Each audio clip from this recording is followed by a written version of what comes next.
Welcome to Clienting, the place to get information about legal marketing and client development in the digital age. Here are your hosts, Gyi and Kelly Street.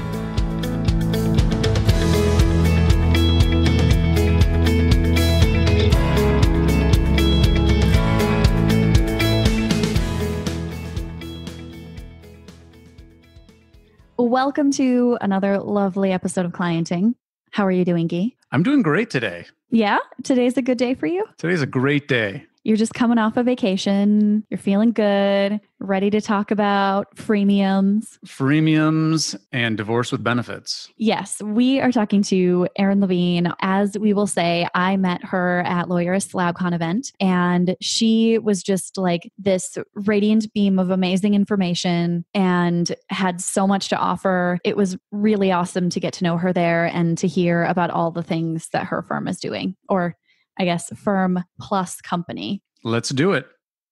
Hi, Gyi. Hi, Kelly. It's so wonderful to be speaking with you. I met Kelly at Lawyerist LabCon when was it? A couple months ago now?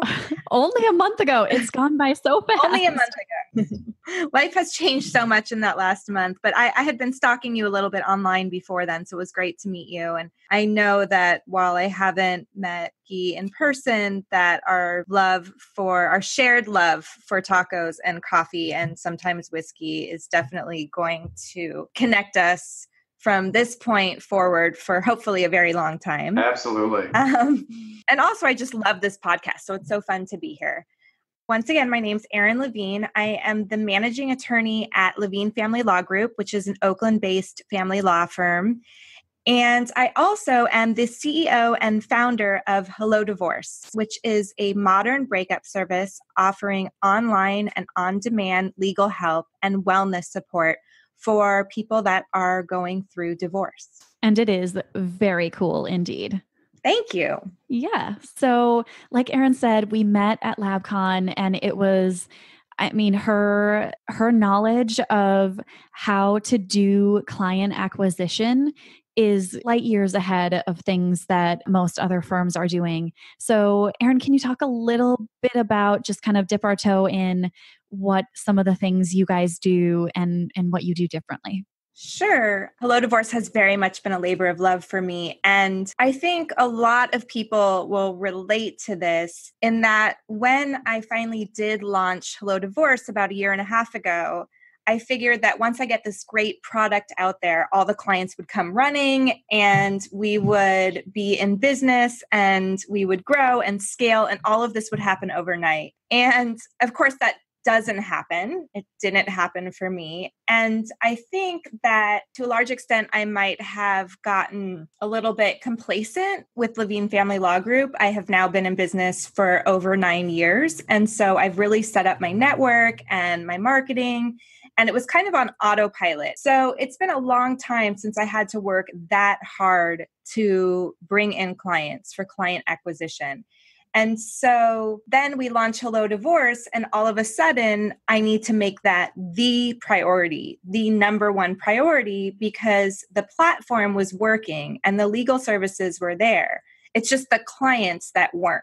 And it was a little bit challenging. It had been years since, like I said, since I really put my heart and soul into marketing, and so much has changed. I've changed. The type of clients that we want to attract, the type of services that we want to provide, all of that have changed. So I really had to start at ground zero. And so the first thing that we did was really take a good look at the client story, that user journey. What type of clients did we want to attract, and what was their story? And what could we tell them and share with them that would be meaningful and valuable to them? So that's where we got started. And then what I didn't expect, but I later learned, is that my story and the story of the other people, my co-founder and the other people within Hello Divorce, was actually very important too. That authenticity and sharing our story and being candid about our ups and downs also really maybe made us a little bit more human and a lot easier to connect with the clientele that we were trying to attract. Yeah, I think that's one of the things that I notice most when I go to Hello Divorce is just this incredible, the authenticity, the honesty, the everything is just so really accessible.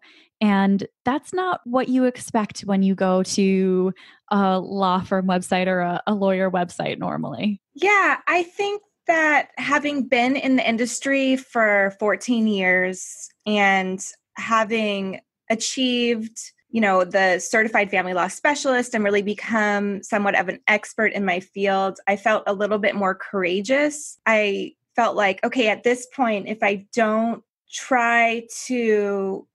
change my practice and the way that I walk through the world, I'm never going to.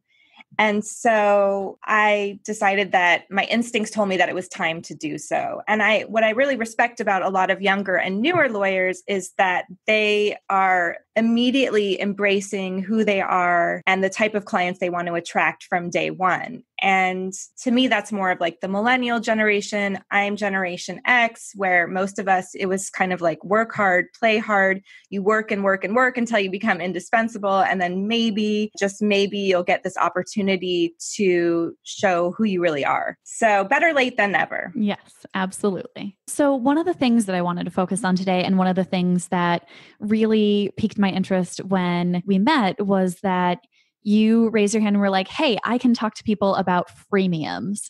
And I had heard that term before, but not in the context of kind of the legal field and legal marketing. So can you explain what freemiums are and then how you guys use them so well, I might add? Sure. I think I started to explain it while we were at LabCon, and then you jumped in and had a much better definition, but I will do my best. Because we actually don't call them freemiums on our team.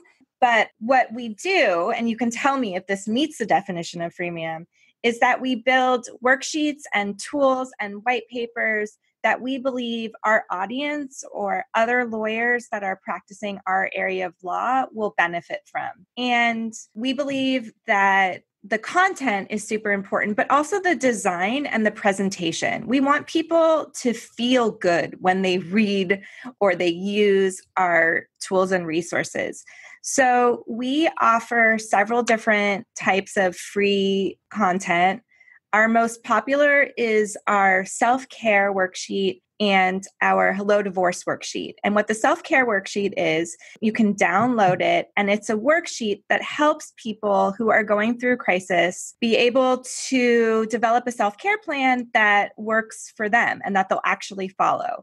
And the Hello Divorce worksheet is a worksheet that allows people to go through every line, and we sort of lay out every issue that needs to be resolved, every legal issue that needs to be resolved in your divorce, and determine how you'd like to resolve that issue. What are your needs? What are your must-haves? What it would be lovely to have, but you don't absolutely need. And so these are like free items that people can download after they give us their email address for the most part.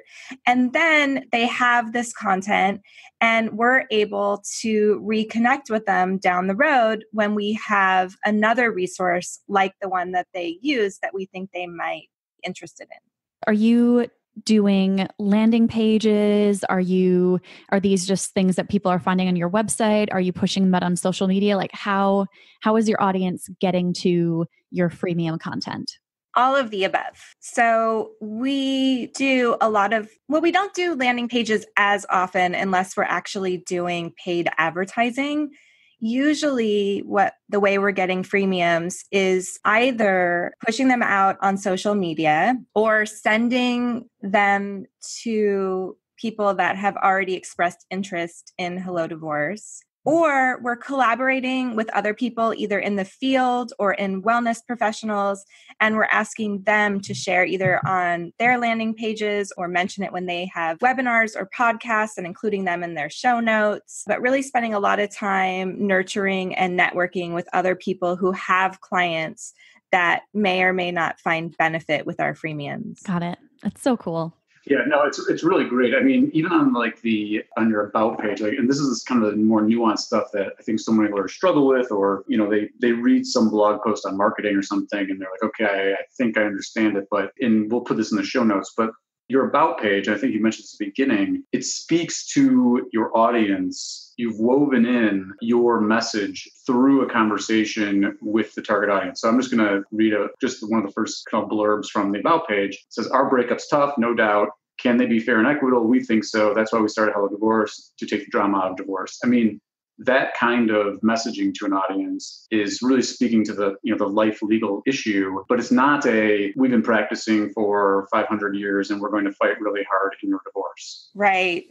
I think that what you want, or what I want, is for our expertise to shine through, but not to be the focus point, that the focus really be on the client and the experience that they're having in the moment.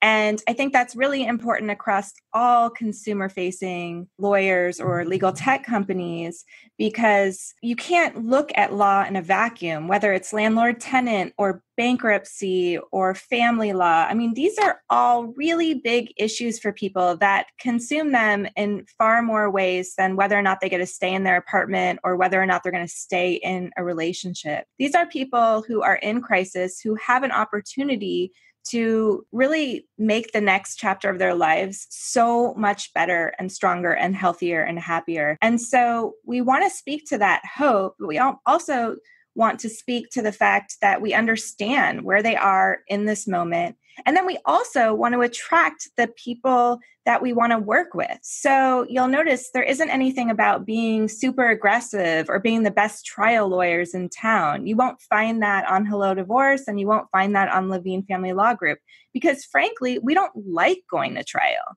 And we don't like working with people who are motivated by anger or bitterness. And so I think the one thing that we've done quite well with Hello Divorce, while we're still working on building up client acquisition, the one thing that I can say that we've done really well is attracting the type of clients who, A, will benefit from our legal services and our DIY program, but also the people that we really enjoy working with. It's just kind of a joy to a certain extent, because I really like the people that we're working with, and I think the rest of our team does too. Right. It makes so much sense. And then is all this stuff, this content and this approach, is this something that you kind of crafted over time? Do you have an internal team that does this? Do you work with outside help? I mean, it's just, I'm looking at your divorce process flow sheet, and a lot of lawyers that we would talk to, that if we were like, go to Hello Divorce, look what they're doing, a lot of lawyers would say, well, this all looks great, but I don't have the skills to do this. What would you tell a lawyer that's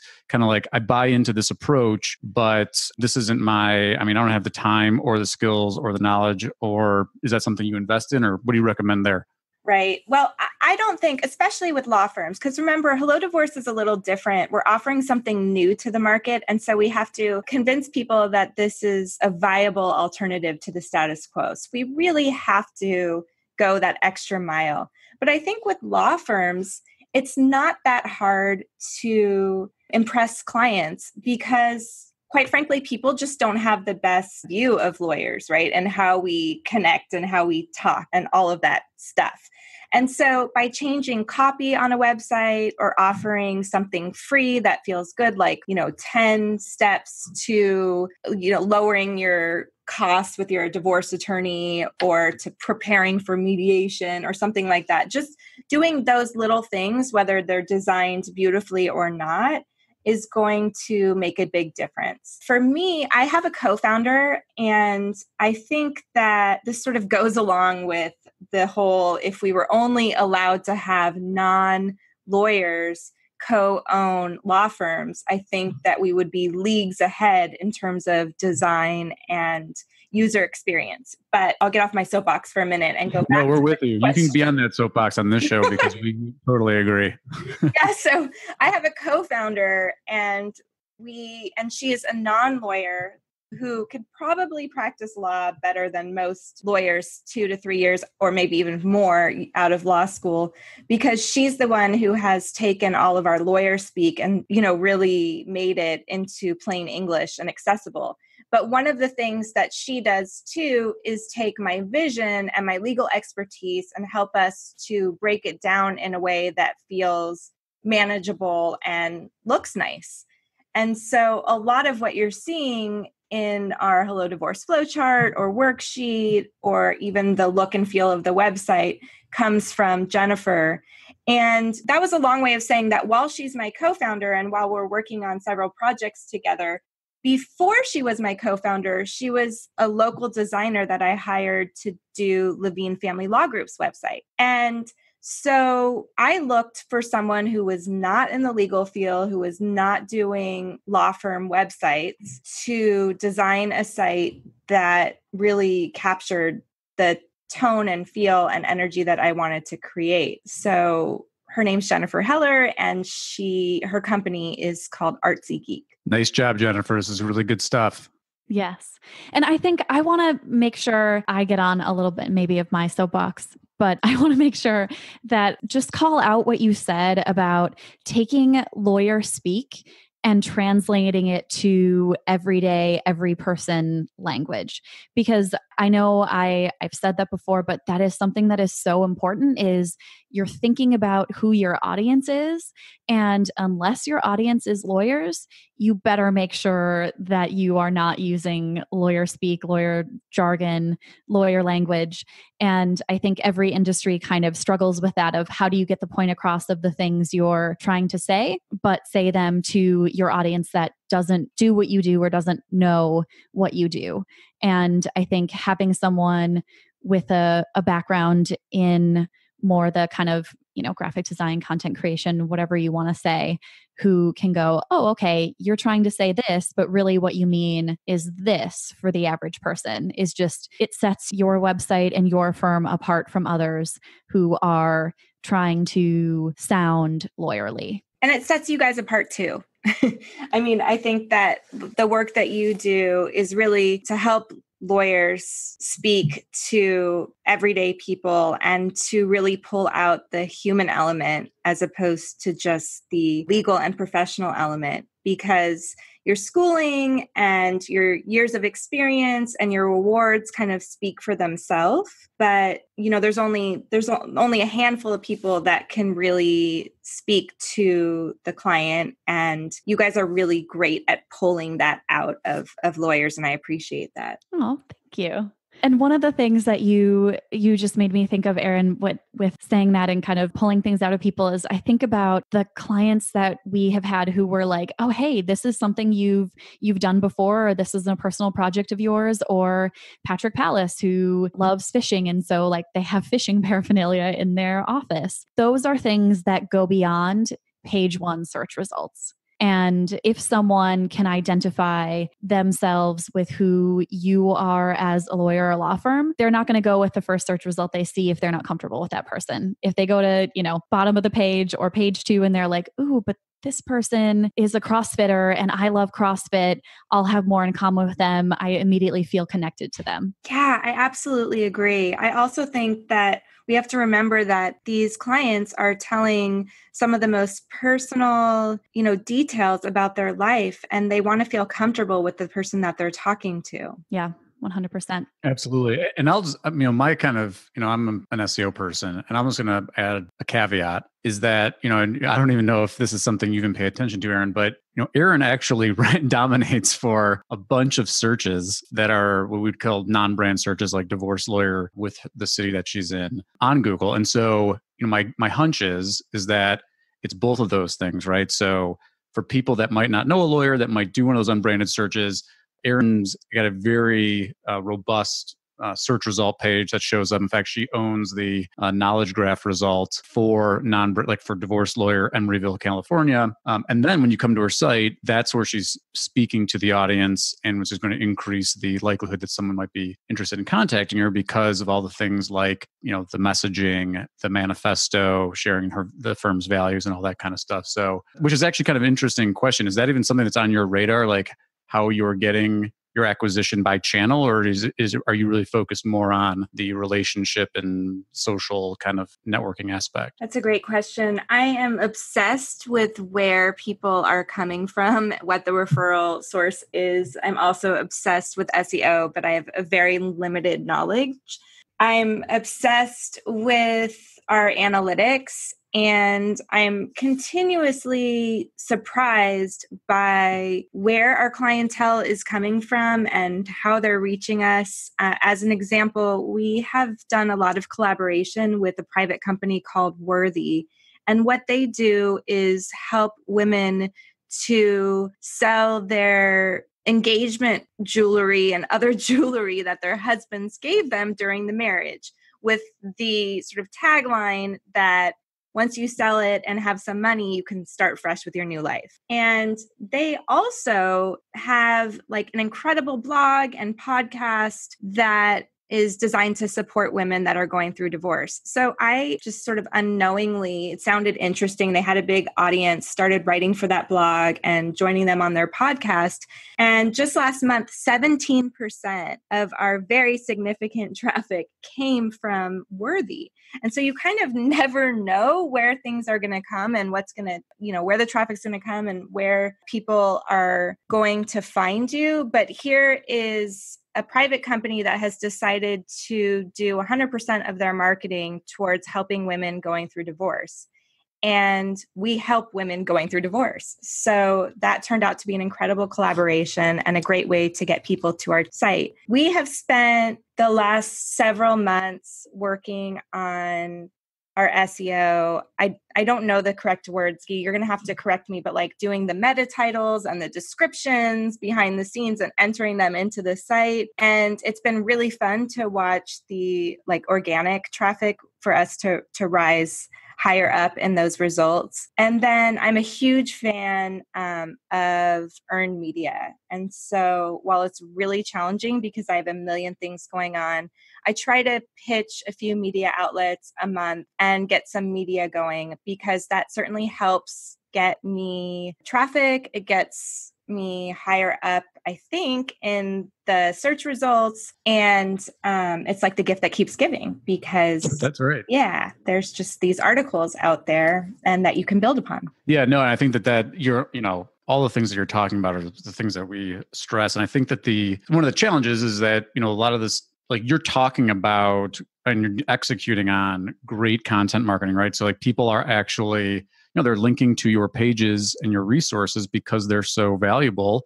You're finding strategic partnerships with other sites and platforms that you're aligned on, and you're doing media, which, again, all that stuff plays into the secret sauce that Google uses to try to show pages. So it's you're so far ahead in terms of some of the things I just wanted to reiterate that we try to talk about for our audience and lawyers in general is, you're on top of how people are finding you, what channels they're finding you on, tracking, visitors all the way to whether it's some kind of sign up or if it's a fee, and you're participating in those conversations that are helping to help search engines understand what your pages are about, and that you're a leader in the voice of helping people dealing with divorce. So again, this is exactly the stuff that works. And you're a great example of that. Thank you. Yeah, it's one of those things where you do something new and you go to sleep and you wake up in the morning and you want to see results instantly. And as you know, it doesn't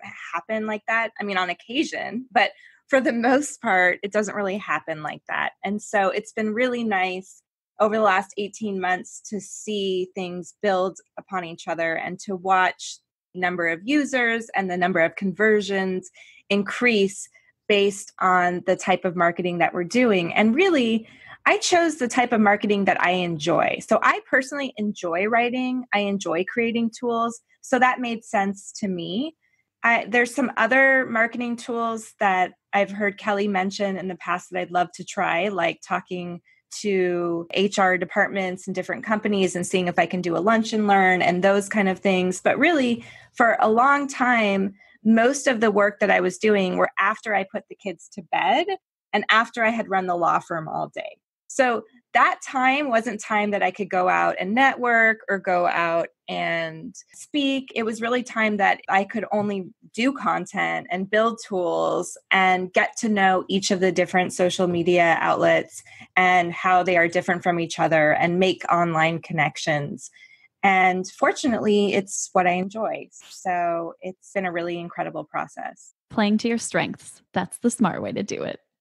So one of the things with Freemiums that I really wanted to touch on was you had this really smart process or thing that you said about doing webinars, how you guys at Hello Divorce at least does these divorce webinars to bring in kind of a list of potential clients or get people who, before they're ready to talk to a lawyer, before they are ready to file anything, they're just kind of figuring out if maybe that could be the next step. And then using that webinar to get them into a funnel where you're kind of continuing to check in and how long that process can take. It was really cool. So can you give a better version of explaining how you guys do that? Yeah, absolutely. So when people come to the Levine Family Law Group website, it's usually because they're ready to hire an attorney. However, when most people come to the Hello Divorce website, it's because they're trying to figure out where to start. Either they think their spouse is going to ask for a divorce or they're considering one.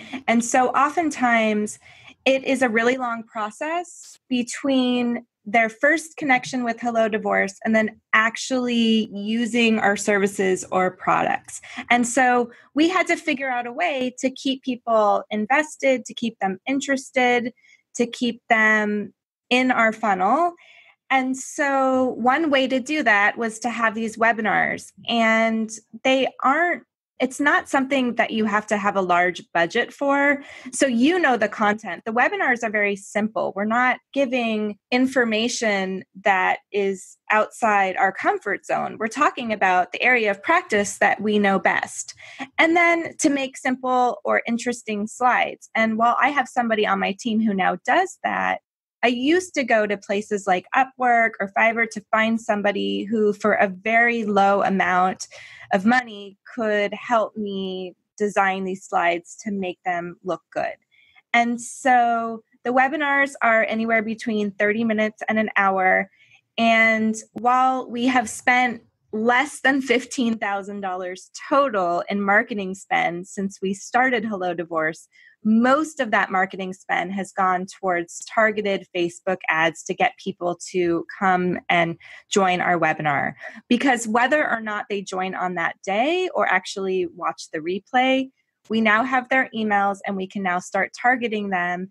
And the way we do that is provide an email on a weekly basis on some issue that many divorced people are facing, or many people who are in relationships that are struggling are facing today. And then we recently have nuanced that email funnel a little bit more in that we've divided people up based on whether or not they have minor children, whether or not they think this is going to be an amicable divorce, whether or not they've already filed for divorce or they're just thinking about divorce. And that has been really successful in terms of there's been a lot less people unsubscribing and a lot more people reaching out for help, even if it's just to buy an hour or 2 hours of our time to help strategize and plan.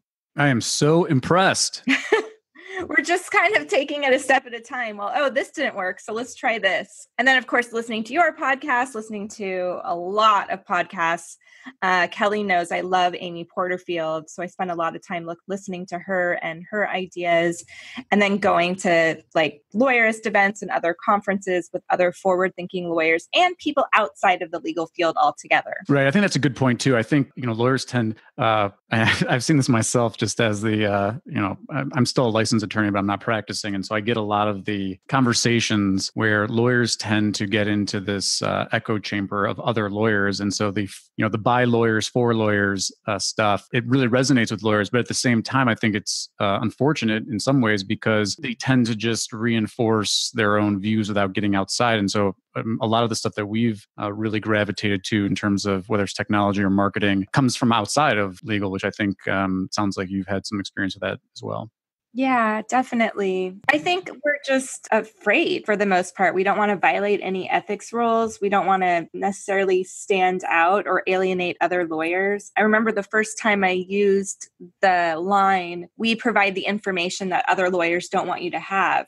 And then as soon as that went live, I crawled under my desk and was like waiting for the hate mail to come in. I know. I feel like we could talk like a whole episode just about like that stuff, like the fear and the ethics stuff. I don't know if you kind of have a 10-second version of how you respond to that kind of stuff, because again, like, you're in California. I don't mean presumptuous, but my view is that I think California's making strides. I mean, it's not like it's Florida, but there are a lot of very specific rules that tend to be, in my view, a little bit more restrictive in California. And you seem to be navigating those really well, or perhaps you're just throwing caution to the wind. No, have to be really careful. I mean, I don't want to risk my license ever. I like being a lawyer. I like having a legal business. So I am very, very careful. I have an ethics attorney on retainer. Right. I think through everything that I do. Now, at the same time, I should say, like, yes, I understand I do push things. I push them hard, but I'm not going to ignore them altogether. I was just reading through the new California ethics rules that go into place in November, and it was really depressing to me. Like you alluded to me, the rules are getting more stricter, especially as they pertain to young or new or small firm business owners. And that really is upsetting to me. But that being said, there are ways around it. Yeah, no, I think that's a good point. And, we just talk about this a lot too, is at the end of the day, whether you have somebody, if you're a professional ethics attorney on retainer or you're contacting the bar, it's like you said, it's not worth the risk. But, at the same time, it's created this environment of fear that you mentioned that, lawyers are scared to try to get outside the box and push the envelope. And at the same time, that's really some of that envelope pushing is really the only way that you can distinguish yourself. And so again, I don't know.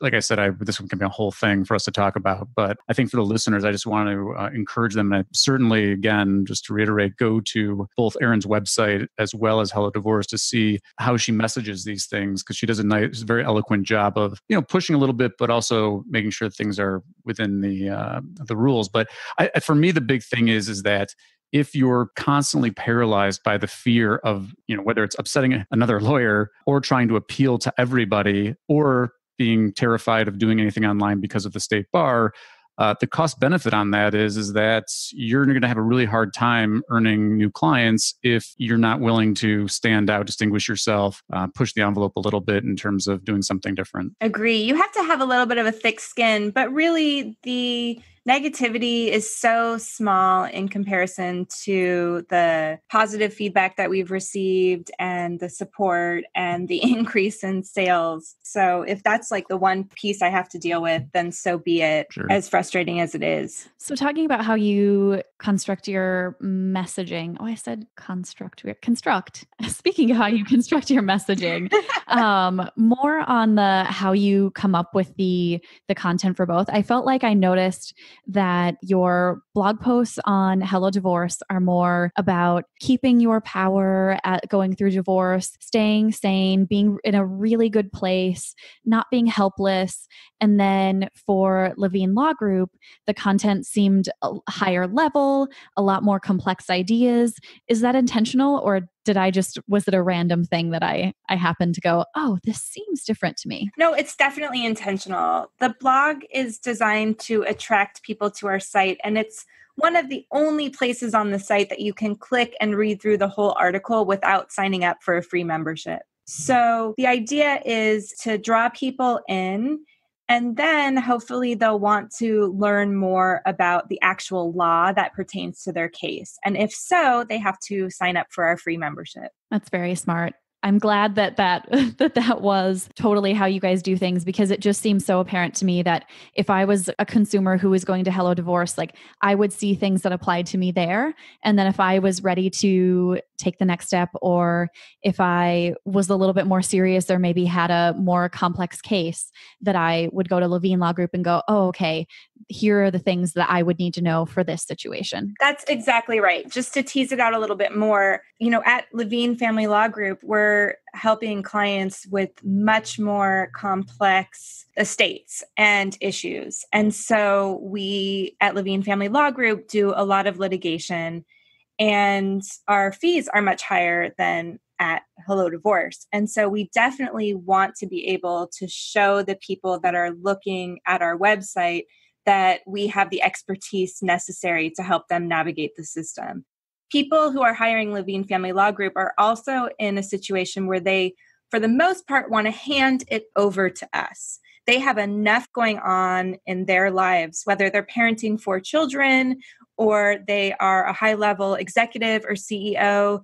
They need us to take over, and they need to feel confident that we're going to handle their legal issues. Whereas if you're coming to Hello Divorce, whether you have modest means or you're a very wealthy executive, you're saying that, hey, I want to play more of a role in this. I want to make it as cost effective as possible. I want to understand what you're doing and why. And so if we just on our blog started talking about all this high level law, that wouldn't resonate with that audience at all. What an idea, creating our services around what people in the marketplace actually want. There's a lot of people that say, well, I'm not too sure about law becoming a consumer's market, but we don't even need to agree on that. What we need to agree on is what consumers are craving these days. They're craving connection. They're craving transparency. They're craving fees and information. And all of these things are important to this next generation. And so for us to think as lawyers that we're somehow immune from that, we're wrong. And it's really important to me to just be able to, Hello Divorce is kind of like this big experiment for me. Hopefully it will go very far, especially considering, we pilfered our kids' college funds for this, but, who knows? But to me, it's just been so fun and such a great journey. And the marketing piece is probably the absolute most important piece of all outside of just having really solid legal services and products. And I'll tell you, the thing that's going to stick with me all day today is your membership option of divorce with benefits. Love that. So I love that, divorce with benefits. It's the least popular membership option, which I can totally understand why. But so somehow we need to repurpose that divorce with benefits. Maybe it goes to the paralegal assisted divorce, the divorce plus option, because that by far is our most popular product. But super catchy and memorable. And another note for people is Erin is paying attention to, this is the least popular option for us. What would make it more interesting or attractive to potential consumers? And, I'm sure you'll experiment, Erin, is it the name of the program? Is it everything that it has in it or the features? I am certain that you will figure out the way to boost it. But one of many, many things that I hope everybody can learn from this, and as we've said about 45 times, you are doing things differently. And that is awesome. Thank you so much. This was really fun. It felt like there was 5 or 6 other topics we definitely could have expanded on. So let's keep the conversation going offline. Absolutely. My final question, which is perhaps the most important question, is where do you recommend I go for the best tacos you've ever had? So there is no question at all in my mind. Yes. I am 100% clear on this. And that is on Mission and 25th Street in San Francisco. You go to La Taqueria, you brave that long line, and you order the best taco on the West Coast. Thank you so much. You're welcome. And thank you for your time today. And keep up the great work. And I'm sure we'll probably invite you back because, like you said, I think there are so many different things that I think our audience would benefit from. But certainly I strongly encourage everyone to check out Hello Divorce. Really impressive stuff, very forward thinking. And are there any other places you'd like to direct listeners to connect with you? Well, definitely connect with me either on Twitter, Instagram, or LinkedIn. LinkedIn is my name, Erin Levine. The other two are at Hello Divorce. And if you are in the legal industry, feel free to sign up for our free starter membership. You might end up wanting to unsubscribe from our emails if they don't pertain to you. But if you want to see what we've done and what we've created and maybe how you can integrate that into your practice, don't be shy. It's absolutely fine with me. That is another awesome thing, helping give other lawyers the tools that you have learned work really well for you. Well, thank you, Erin, so much for being with us. Thank you to our listeners. And as always, share, subscribe, give us a review on Apple Podcasts or wherever you are listening to this, and have a wonderful rest of your day. Thanks, guys. Thank you so much.